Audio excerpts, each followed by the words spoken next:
So today is Saturday, February 26th, and it's the third day of the invasion of Ukraine by Russia. Now, people in the United States do not seem to understand what is going on insofar as Russia's invasion is concerned, because they keep saying that Russia is failing, which is the weirdest comment. Russia is failing because Russia hasn't taken out the infrastructure of Ukraine, hasn't hit the electrical grid, hasn't destroyed the cell phone towers or the water supply or something like that. It's just remarkable. They keep insisting that the Russians seem to advance and then retreat whenever they meet any resistance. And it's just a failure of imagination on the part of so many American commentators that they do not seem to understand what Russia is really doing with this invasion. Because you see, the American mode of war is to go to a country and destroy everything. Destroy the electrical grid, cell towers, the water supply system, everything. Just destroy the whole thing and then roll in. That's not fighting a war. That's just mopping up the total annihilation of a country. And the United States has done this repeatedly in Afghanistan, in Iraq, in Libya, in Syria, or they semi-tried to do it in Syria. I mean, it's really kind of like a despicable way of making war, right? But what are the Russians doing? Well, see, the Russians, they don't want to destroy Ukraine. No, they don't want to destroy it at all. What they want to do is they want to capture it intact, see? And they don't want to hurt the civilians. Why would they? From their point of view, if they harm civilians, they just create enemies.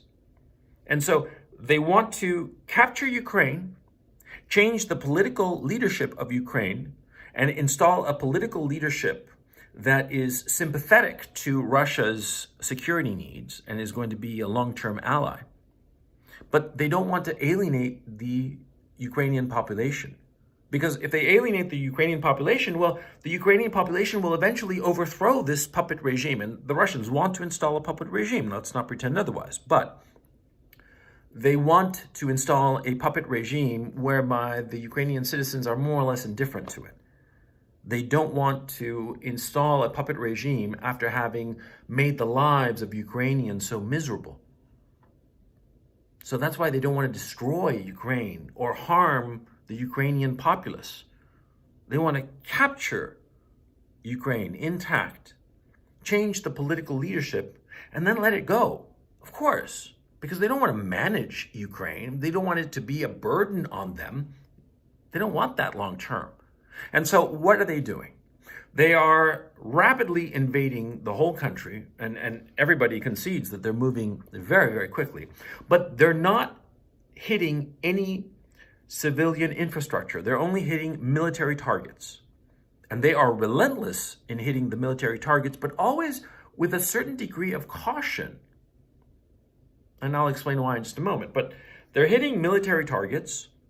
They are avoiding civilian populations and civilian infrastructure.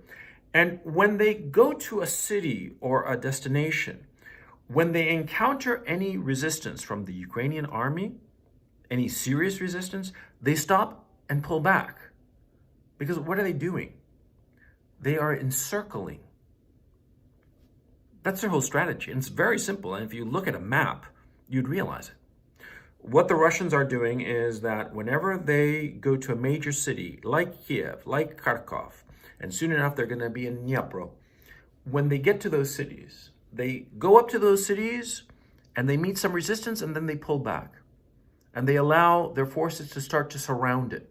That's the strategy they're employing in Kiev. That's the strategy that they're employing in Kharkov. They are encircling these cities. And once they've completely encircled them, what will they do? They'll wait. That's what they'll do. See, if you surround a city, all you have to do is just wait around. Eventually it'll fall, of course. And so the Russians are systematically surrounding all of the major cities. And whenever they come across a smaller town or village, they just advance and cover it and capture it and move on and continue with their advance. Whenever they meet any kind of serious resistance, they stop, pull back, and then encircle. One of the things that they want to capture intact, and people don't seem to realize this, but it's very obvious if you think about it, they are trying to capture the Ukrainian army. That's not why there hasn't been any major battles with, hundreds or thousands of casualties. It's been light skirmishes. For all intents and purposes, the Russian army is tiptoeing into Ukraine. Insofar as air power is concerned, the Russians in the first 3 hours wiped the Ukrainian skies of everything. The Russians own the Ukrainian skies. Any plane flying is Russian. But insofar as their army is concerned, this isn't World War II. This isn't a World War II where the Russian armies were kissing cousins of the Mongol hordes. You know what I'm saying? No, this is the modern Russian army that has the goal of capturing intact Ukraine and the Ukrainian army.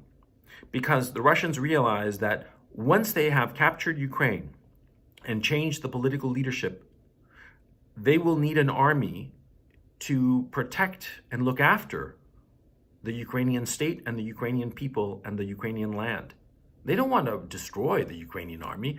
They could do that if they wanted to. They would have done that already. They own the skies over Ukraine. Their goal is to capture Ukraine, capture the Ukrainian army with as little casualties as possible to the Ukrainian army. And that's why whenever they come up against serious Ukrainian resistance, they keep consistently pulling back. And in the West, this is interpreted as the Russians are weak, which is so weird. It's like the Russians are so weak, they're not advancing as fast. That is a separate issue that I'm going to get to in just a moment. But the Russians are so weak because they're not obliterating the Ukrainian army. Because that's what the Americans do. They obliterate anything that crosses their path. Friend or foe, they don't really care. But the Russians do care. That's why they're not obliterating the Ukrainian army when they could. A friend of mine, Alex Christoforou, and the Duran, great show, he pointed out something that I'd never considered, which is very obvious. He pointed out the fact that, you see, the current Ukrainian leadership in the military, the generals in Ukraine, they went to military academies with the generals of the Russian armies. They're drinking buddies since when they were back in 18-year-old, 19-year-old plebes. They know each other.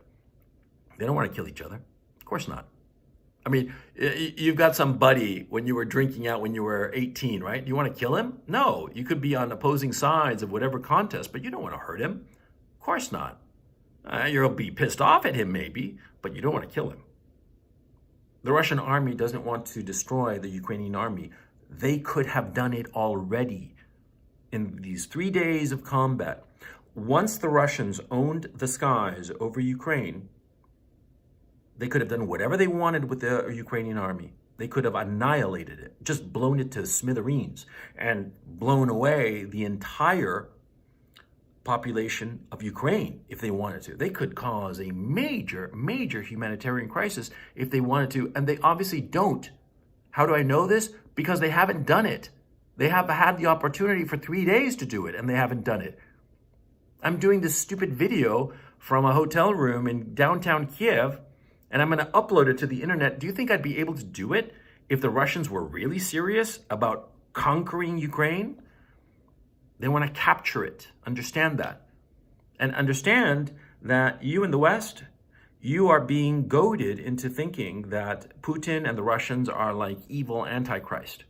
You don't understand why the Russians are invading.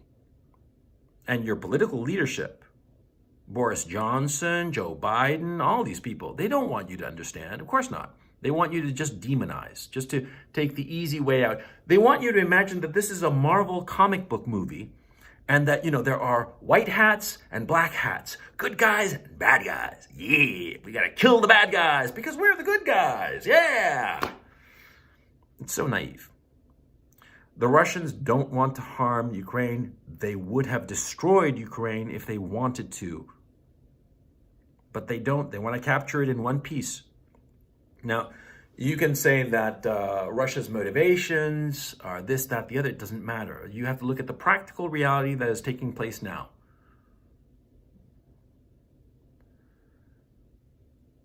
What really bothers me, and perhaps this isn't a wise thing for me to say while I'm still in Ukraine under the Zelensky regime.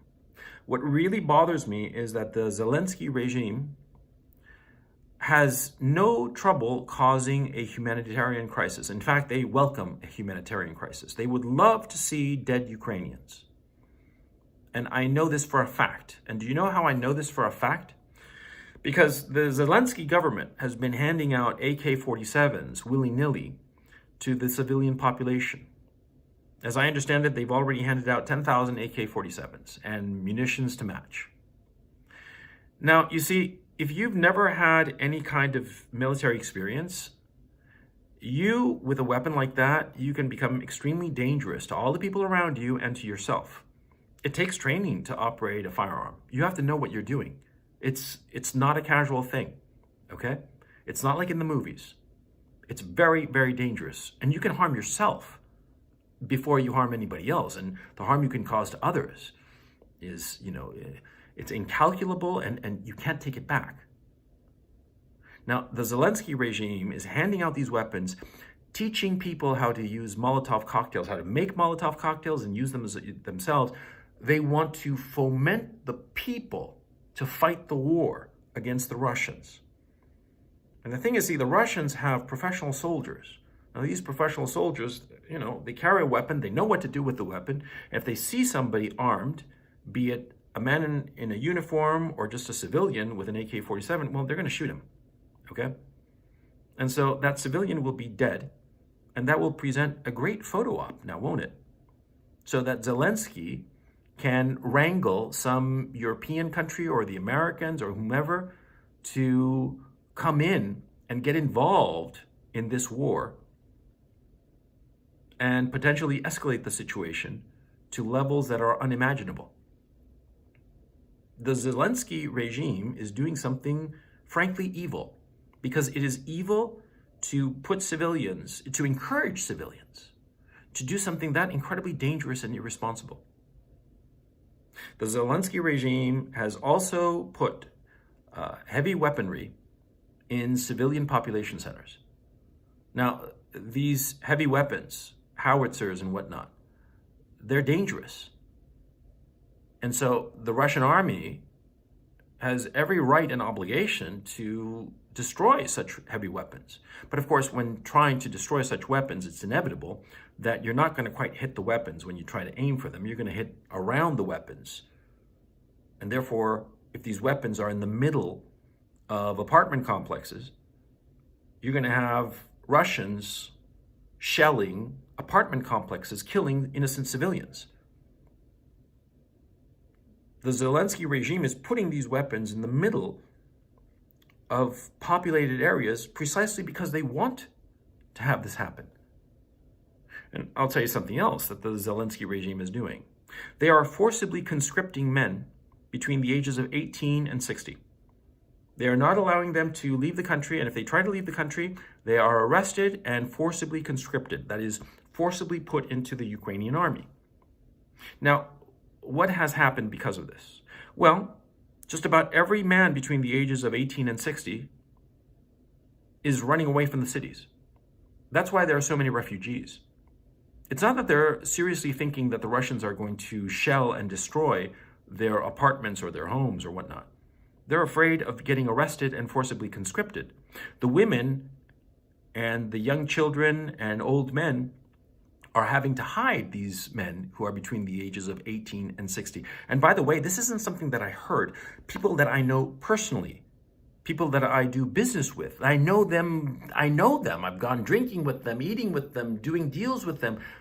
They've had to leave Kiev for fear of being forcibly pressed into the Ukrainian army.